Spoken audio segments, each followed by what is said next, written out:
నమస్తే. ఏం చేస్తుంటారు? నేను SU retired professor political science head of the డిపార్ట్మెంట్గా పనిచేసి ఇక్కడ సెటిల్ అయ్యాను 15 years బ్యాక్. ఓకే, ఇప్పుడు పార్లమెంట్ ఎన్నికలు రాబోతున్నాయి. మీ అనుభవం ప్రకారం ఈ ప్రాంతంలో ఎవరు గెలిస్తే బాగుంటారు అనుకుంటున్నారు?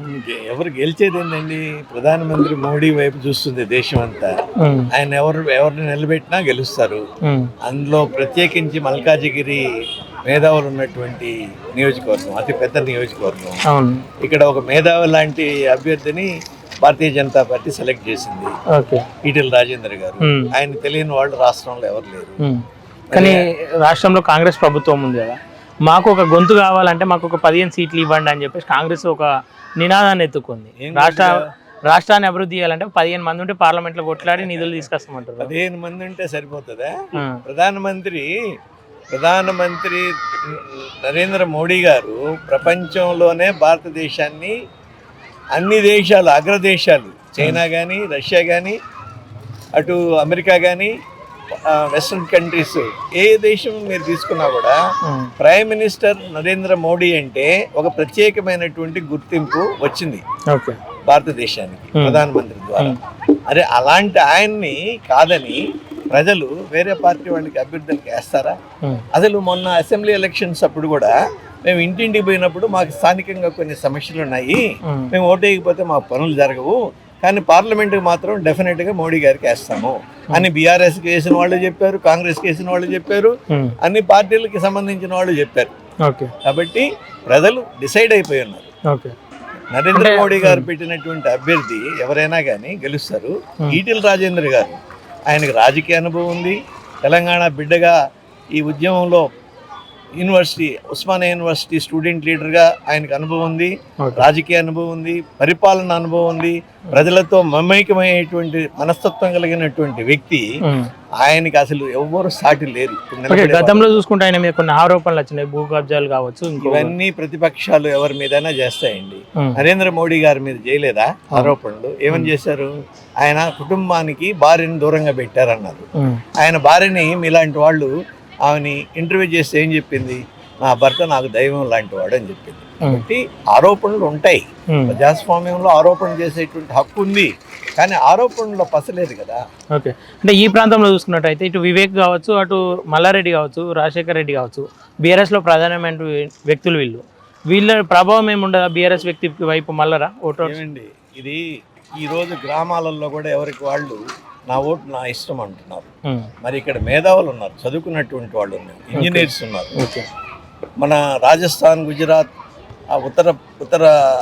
ఉత్తర భారతదేశం నుంచి వచ్చినటువంటి సెటిలర్స్ ఉన్నారు, ఆంధ్ర నుంచి వచ్చినటువంటి సెటిలర్. అసలు ఏంటి, ఇది మినీ ఇండియా అండి. ఇక్కడ చోటా నాయకుల యొక్క ప్రభావం ఓటర్ల మీద ఉండదు. కాకపోతే స్థానికంగా ఏదో కేసీఆర్ చేశాడనేటువంటి ఉద్దేశంతో, అందులో మీకు తెలియదు ఏముంది, ఎలక్షన్స్ అన్న తర్వాత ధనబలము, కులబలము ఏవో ఉంటాయి. ఇక్కడ అంతా బిల్డర్స్, కాంట్రాక్టర్స్ ఉండేటువంటి రాజ్యం. కాబట్టి వాళ్ళ ప్రభావం వల్ల ప్రజలు ఏదో కేసీఆర్ ఏదో చేస్తాడని అనుకొని వేశారు. కానీ పార్లమెంట్ ఎలక్షన్స్లో కేసీఆర్ కాదు, రేవంత్ రెడ్డి కాదు, రాజీవ్ గాంధీ కాదు, రాహుల్ గాంధీ కాదు, ఎవరు కాదు, ప్రజలంతా అనుకున్నటువంటిది only prime minister Narendra. BRS అభ్యర్థి ఏమంటున్నా అంటే నేను ఈ ప్రాంతం వ్యక్తిని అని చెప్పి చెప్పుకుంటున్నాను. అంటే ఈటెల రాజేందర్ చూసుకుంటే ఆయన వేరే వ్యక్తి, అంటే వేరే ప్రాంతము, ఇటు సునీత మహేందర్ రెడ్డి కూడా వేరే ప్రాంతం నుండి వచ్చిన వాళ్ళని చెప్పేసి అంటారు. అట్లా లోకాలిటీ మీద ఏమన్నా ఎఫెక్ట్ పడే అవకాశం ఉందా? ఏమండి, ఒకవైపు ఏం చెప్తారు, తెలంగాణ బిడ్డలు అంటారు. తెలంగాణ బిడ్డలు ఎవరైనా తెలంగాణ బిడ్డలే కదా. రాజేందర్ తెలంగాణ బిడ్డే, అందరూ తెలంగాణ బిడ్డే. మరి ఇక్కడేమిటి ప్రాంతము, ఇక్కడ లోకల్ నాన్ లోకల్ ఏముందండి? Local non local doesn't work. Okay, మీరు ఒక ప్రొఫెసర్గా మీరు ఈ ప్రాంతంలో చూసిన ఏమన్నా ఇబ్బందులు ఏమన్నా, అంటే డెవలప్మెంట్స్ విషయంలో కావచ్చు, గత ప్రభుత్వంలో ఈ ప్రభుత్వంలో ఏమైనా మార్పులు జరిగాయా? మార్పులు అంటే అండి, ప్రజలకు కావాల్సింది ఏమిటి? అభివృద్ధి. అవును, ఈరోజు బెంగళూరు లాంటి పరిస్థితి హైదరాబాద్లో వస్తుందని ప్రజలు, ఉద్యోగస్తులు కానీ, సామాన్యమైనటువంటి ప్రజలు కానీ ఎవరైనా కూడా నీటి ఎద్దడి పరిగిస్తూ రాబోతుందనేటువంటి భయంతో ఉన్నారు. మరి కాళేశ్వరం ఏమైంది? మేడిగడ్డ ఏమైంది? మరి అక్కడ నీటి వాటర్ సెక్యూరిటీ లేనటువంటి పరిస్థితి రాబోతుంది. ఇంక డెవలప్మెంట్ గురించి ఎందుకు మాట్లాడడం? There is no development. Okay, అంటే ఈటెల రాజేందర్ అంటారు కదా, ఈటెల రాజేందర్ కూడా గత ప్రభుత్వంలో ఉండు, ఆయన వల్ల ఏమైనా మార్పులు జరిగినాయి గతంలో? ఏమండి, ఆయనకి స్వతహాగా స్వతంత్రం ఇచ్చిండుంటే ఆయన చేసి చూపించుండేవాడు ఓకే కుటుంబ పాలన. కాబట్టి ఆయన అందువలన ఆ సఫికేషన్ భరించలేకనే బయటకు వచ్చాడు. ఓకే ఇప్పుడు హోమ్ మినిస్టర్కే ఎంట్రీ లేనప్పుడు అసలు అది గవర్నమెంటా? అవును అసలు సెక్రటరియట్లో ఎప్పుడైనా ముఖ్యమంత్రి పోయి కూర్చున్నాడా? చెప్పండి, మీరు పత్రికా విలేకరులు కదా, మీరు చూశారు కదా. గత ప్రభుత్వంలో అవి జరిగినాయి గడిల పాలన. అంటే ఇప్పుడు ఎంపీగా గెలిచినాక ఆయన మార్పు చెందుతుంది, ఆయన వల్ల ఏదైనా ఉపయోగం ఉంటుంది అనుకుంటా? తప్పకుండా ఆయన మంత్రి అయ్యేటువంటి అవకాశం ఎక్కువగా ఉంది.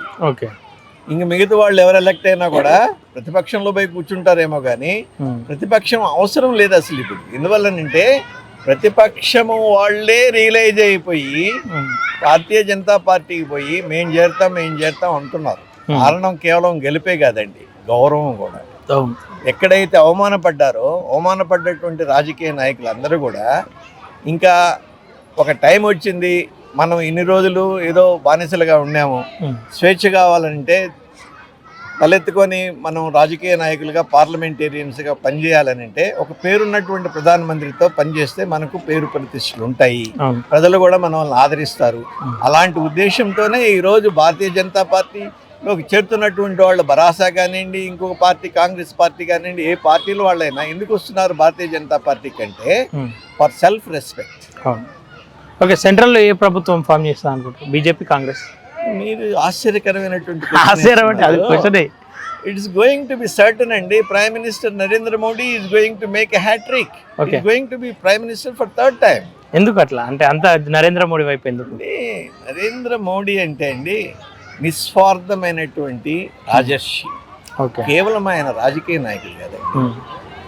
మనకు భారతదేశానికి 1947లో స్వాతంత్రం వచ్చిన తర్వాత 1950లో రాజ్యాంగం ఏర్పడ్డ తర్వాత వచ్చినటువంటి ఫస్ట్ పీపుల్స్ ప్రైమ్ మినిస్టర్ ఎవరయ్యా ఈ దేశానికంటే only Narendra Modi and nobody else. ఒక టీ అమ్ముకున్నటువంటి వ్యక్తి, చాయ్ వాలా అనేటువంటి వ్యక్తి, సాధారణమైనటువంటి మట్టిలో మాణిక్యం లాగా ఆయన ఈరోజు ప్రధానమంత్రి అయ్యాడు.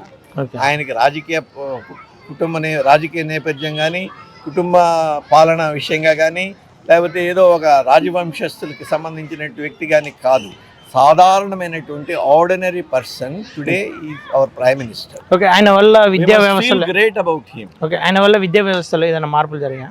ఏమండి, ఎడ్యుకేషన్ పాలసీ 2020 పెట్టారు. దాంట్లో ఇంత పూర్వము పిల్లలకి ఒక రెస్ట్రిక్టెడ్ వాతావరణం ఉండేది.